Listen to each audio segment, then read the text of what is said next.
Hello everybody, welcome to this new video. This is one of the good old golden age from comics.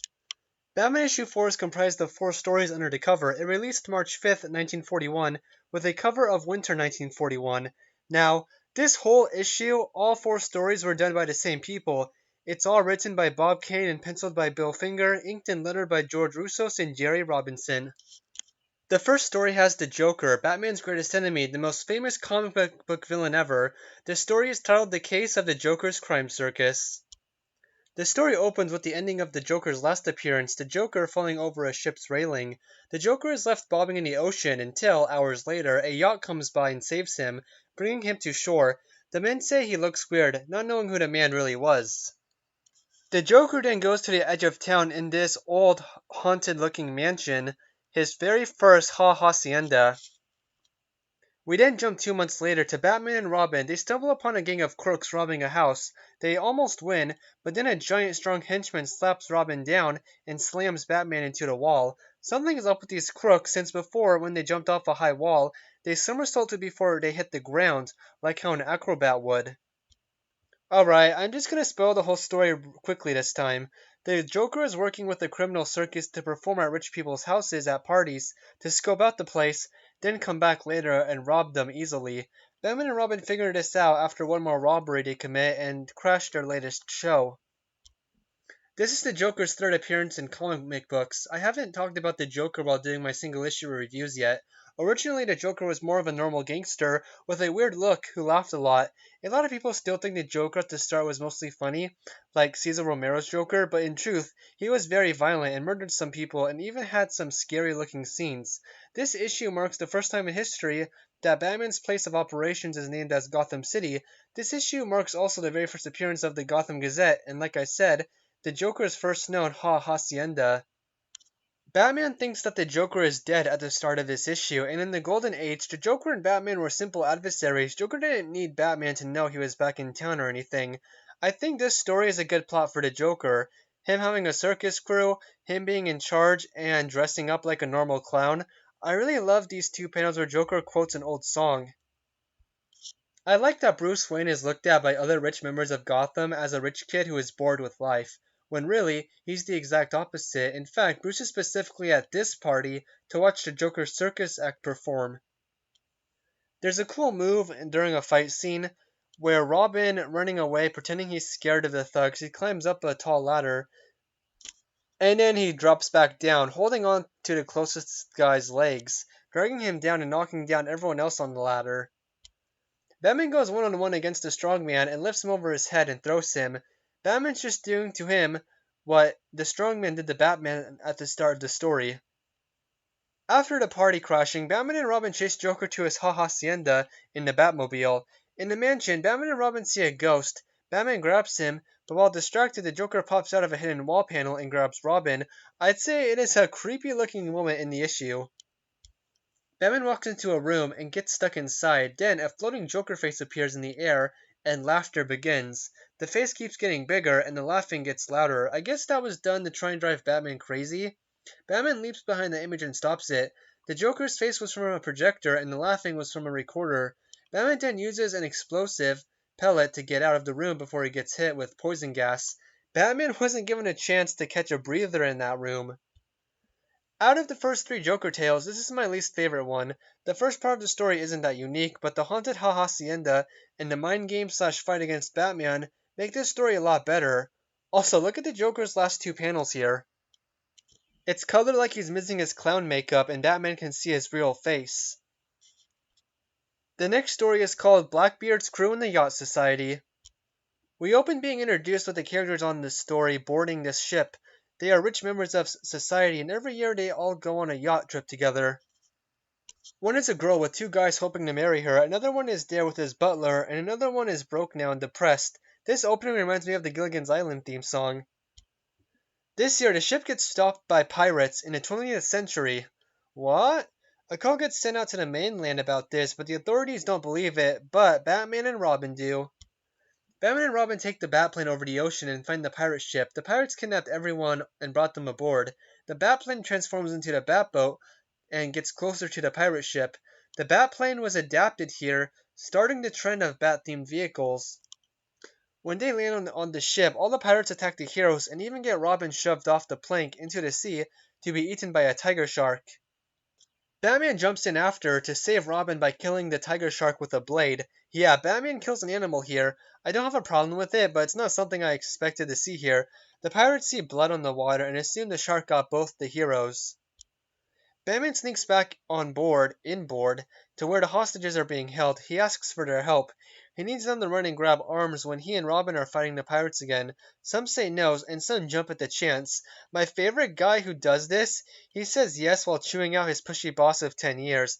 But all that courage from the guy to stand up to his boss may have been for nothing because Batman says he doesn't need him. He just needed 2 people for the task. At the end of the story, we see Batman flying back home in the Batplane. But we see the positive this pirate attack left on the hostages. The girl with 2 guys fighting over her, she chooses the one who worked with Batman at the end. The depressed man got the will to fight back again, and the man with the boss got praised for standing up for himself. I like this ending, turning a horrible chance event into a big positive for everyone's day to day. This is another adventure where Batman defeats the villain with sword fighting, something he and Robin practiced at the beginning of the story. The pirate was, of course, not a real pirate from the past, but a gangster named Thatch. He learned of this trip last year and made this plan to rob everyone and escape easily, since no one would know what to do if they claimed it was Blackbeard from the past who robbed them. The next story just seemed to pick up the title. Public Enemy #1 starts jail sentence. It basically follows a common criminal's life from childhood to his death.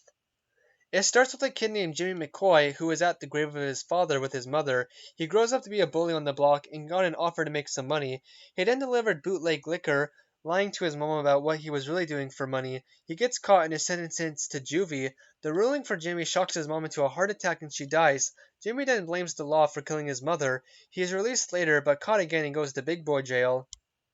In prison, he makes connections, leaves jail, and climbs up the ladder of the underworld. He becomes the king of the rackets. He becomes public enemy #1, but gets careless and is caught again, and is put in jail for 10 years. I like how Jimmy gets out in 1941, the year this comic released. Jimmy tries to start his racket again, but there is already a new king called Big Costello. He reads that Jimmy is out of prison and assumes, correctly, that Jimmy is going to make a rival gang, so he orders to have Jimmy killed. A drive-by happens and a little girl is accidentally hit in the leg. Jimmy causes the car to crash and then he runs away. That's when Batman arrives into the story. 5 pages in, believe it or not, Jimmy shoots at Batman and he hits Batman in his unprotected shoulder and escapes. Well, now, after that night, there's a gang war between people still loyal to Jimmy McCoy and Big Costello's gang. Jimmy is ruining Costello's protection rackets. One business called the Penguin Club is refusing to pay Jimmy because he's loyal to Costello, and there's going to be a confrontation now between the 2 gangs there that next night. Batman and Robin are there, and the heroes will be there to knocking all the criminals out in a pretty fun action scene where they throw plates, tables, and even smash a guitar over someone's head. It reminded me a lot of a Batman 1966 fight scene. After the fight, Big Costello gets taken by the police for questioning. Jimmy escaped the confrontation at the Penguin Club, but the 2 other members of his crew kick him out. He gets abandoned by everybody, and he was carrying around a Lucky Rabbit's foot throughout the story, like he always did, but he's lost it now, and now it's raining and dark.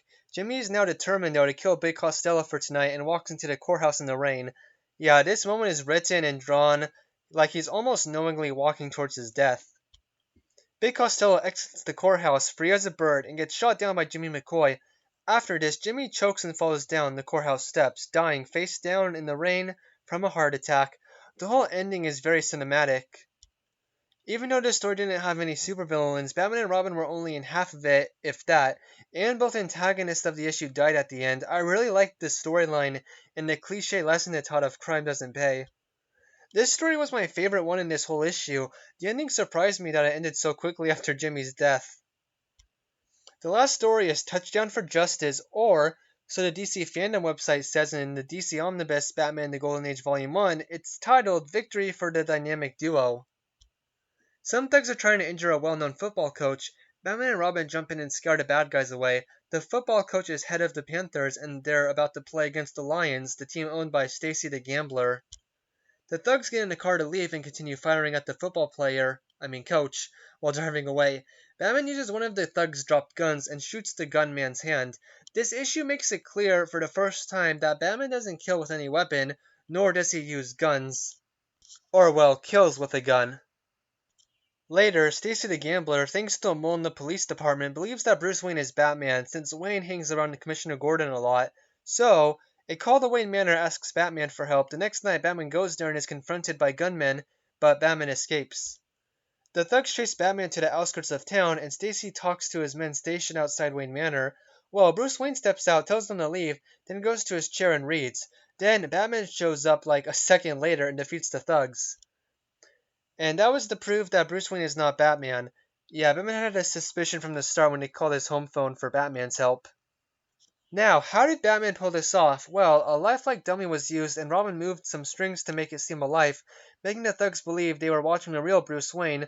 When the real Bruce Wayne / Batman ran out the back, changing into Batman, this is the first time a criminal deduced the secret identity of Batman as Bruce Wayne, and it's also the first time Batman uses the well-known trope of having both the hero and his secret identity in the same place at the same time.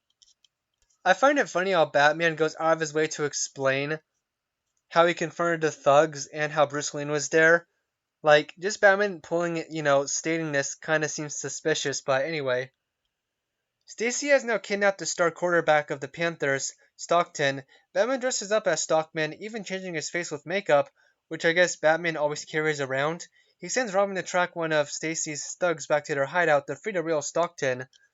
Since of course Stacy's thugs were going to see something's up since they apparently had kidnapped the real Stockman. But they actually did. It was just Batman pretending to be that football player to lead the thugs out. Robin is able to stop the thugs in the room and free the football player. I like that even one of his earliest appearances, Robin can take down thugs pretty much as easily as Batman can. We go back to the field, and of course, Batman is a pro football player in this, all while making quips while running. The ending has the real Stockton go on the field, and Bruce Wayne and Dick Grayson watch the game in the stands. And that was Batman issue 4. Not great Batman stories in this one, especially the last story. The second story was only not terrible because of the ship passengers growing after the experience. I really, really liked that. And Batman killing a shark in it too. The Joker story was an overdone story just with the Joker instead of another criminal. And I actually loved the third story. With that said, I thank you for watching and have a good day.